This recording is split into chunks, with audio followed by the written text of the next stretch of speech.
আসসালামু আলাইকুম সুপ্রিয় দর্শক, আমি পুষ্টিবিদ আনিকা নওরিন অন্তি। আজকে আপনাদের সাথে একটি গুরুত্বপূর্ণ বিষয় শেয়ার করব। সেটা হচ্ছে সাধারণত আপনি যখন পুষ্টিবিদের কাছে আসেন কোনো একটি ডায়েট চার্ট নিতে, তখন সেখানে যে মেজারমেন্টটা উল্লেখ করা থাকে, দেখা যায় যে সহজে সেখানে বলা থাকে যে হাফ কাপ বা 1 কাপ, বা অনেক সময় দেখা যাচ্ছে যে আপনাকে কিছু ঘরোয়া যে মেজারমেন্টটা আছে বা এস্টিমেশন আছে সেটা বুঝিয়ে দেওয়া হয়।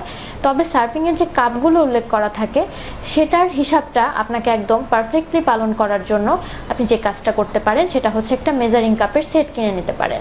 সেক্ষেত্রে যখন আপনাকে মেজারিং কাপে 1 টেবিল স্পুন বলা হবে, সেক্ষেত্রে হচ্ছে আপনি টিস্পুন থেকে শুরু করি। টিস্পুন যখন বলা হবে তখন হচ্ছে 1 টিস্পুন সমান সমান হচ্ছে 5 ml। সেক্ষেত্রে আপনি যে আপনার ছোট টিস্পুনটি আছে আপনার মেজারিং কাপের সেটের মধ্যে, সেটা ব্যবহার করতে পারেন।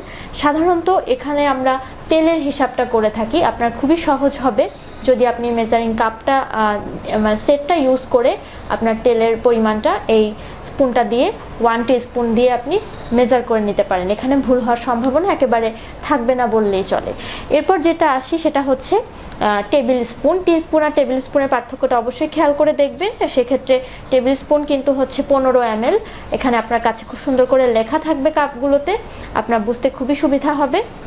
তারপর যে বিষয়টা সেটা হচ্ছে হাফ কাপ। সাধারণত দেখা যায় যে এই কাপের পরিমাণে আমরা ভাতের হিসাবটা করে থাকি, হাফ কাপ পরিমাণ ভাত, বা হচ্ছে এটার যখন 1 ফুল করা হবে তখন থেকে হাফ কাপের 1 ফুল, তখন থেকে 1 সার্ভিং বলা হয়ে থাকে সেটা। এছাড়া যখন হচ্ছে আপনাকে লিকুইড জাতীয় যে খাবারগুলো, সেক্ষেত্রে দেখা যাচ্ছে যে দুধের কথা যদি আমরা বলি, সেখানে যদি আপনাকে 1 সার্ভিং দুধ দেওয়া হয় সেক্ষেত্রে আপনি 250 ml এর যে সব থেকে বড় আপনার মেজারিং কাপের সেটের কাপটা থাকবে সেটা আপনি ব্যবহার করে আপনার ডায়েট চার্টে উল্লেখিত পরিমাণ খাবারগুলো গ্রহণ করতে পারেন। সেক্ষেত্রে হবে যে আপনার ভুল হওয়ার কোনো সম্ভাবনা থাকবে না, এবং হচ্ছে আপনার ডায়েটিশিয়ান আপনাকে ঠিক যতটুকু ক্যালোরি দেওয়ার জন্য চেয়েছেন ততটুকু ক্যালোরি আপনি পূরণ করতে পারবেন।